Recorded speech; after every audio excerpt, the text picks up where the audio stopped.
और दूध जैसे झग लिबास में जब आप लाल लिपस्टिक लगाती हो, माँ कसम एम्बुलेंस नजर आती हो। दूध जैसे झग लिबास में जब आप लाल लिपस्टिक लगाती हो, माँ कसम एम्बुलेंस नजर आती हो। फर्क सिर्फ इतना है, वो घायलों को ले जाती है और आप घायल करके जाती हो। बहुत बहुत शुक्रिया, एक बार जोरदार ताली इनके लिए फिर से। आइए आपको मैं बता दूं, आज इस मंच पर जो आपने साजिंदे बुला रखे हैं, कहते हैं लुफ्त सुरीले नगमों से जज्बात सजाता हूं, लुफ्त सुरीले नगमों से जज्बात सजाता हूं। कार्यक्रम की शुरुआत से पहले आपको इन फनकारों से मिलवाता हूं।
ऐसे नहीं, तालियों से बताइए कैसा लगा, एक बार जोरदार तालियां इनके लिए। मैं आपको ब्रेक में जल्दी से इंट्रोडक्शन दे दूं। आज हमारे साथ एक बेहतरीन प्लेयर जो हर बड़े सेलिब्रिटी के साथ उनके साथ बिहार में मंच पर होते हैं अपनी बेहतरीन कीबोर्ड प्लेइंग के साथ। आज देखिए दो कीबोर्ड के साथ यहाँ पर उपस्थित हैं। ये देखकर मुझे लग रहा है भविष्य में 2 शादी भी कर सकते हैं।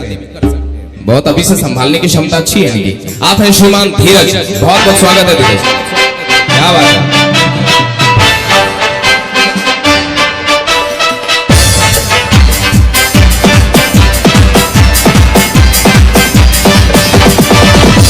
ये है इनका इंट्रोडक्शन, देखिए। और हमारे साथ ये खतरनाक हेयर स्टाइल के साथ जो पतली दुबली जवानी वाले इंसान बैठे हैं, मैं आपको बताऊं बहुत सुंदर ढोलक प्ले करते हैं और इसलिए भी बढ़िया प्ले करते हैं क्योंकि इनकी शादी नहीं हुई है। हाँ, बहुत बहुत स्वागत है श्रीमान दीवाना, जो अपने नाल प्लेइंग से लोगों को दीवाना बनाते हैं।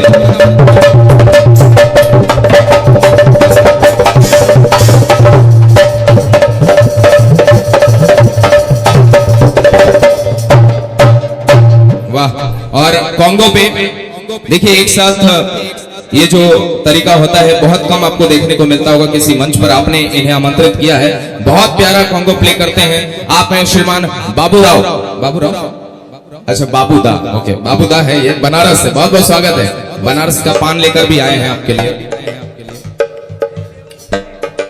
और हमारे साथ ये देख सकते हैं आप, देखने में कमजोर है लेकिन कितने सारे इंस्ट्रूमेंट लेकर घूमते हैं। लेकिन मैं आपको बताऊं कि हमारे क्षेत्र का एकमात्र ऐसा ये शेर है जो इतने सारे इंस्ट्रूमेंट के साथ हर मंच पे नजर आता है और बहुत प्यारा ये ड्रम सेट प्ले करते हैं। आप श्रीमान भवेश जी, बहुत बहुत स्वागत है भवेश जी।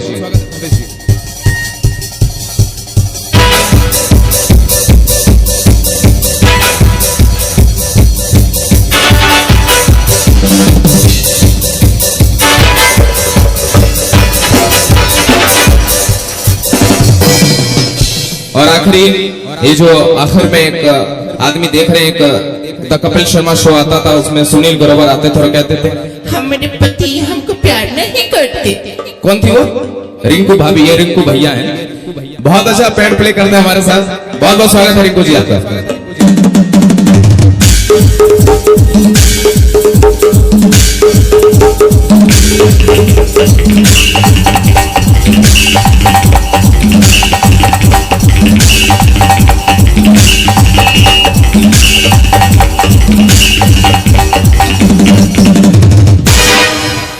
काफी इंतजार हो गया। और निर्भय जी बहुत बहुत शुक्रिया, आपने बहुत अच्छी खातिरदारी की और कलाकारों का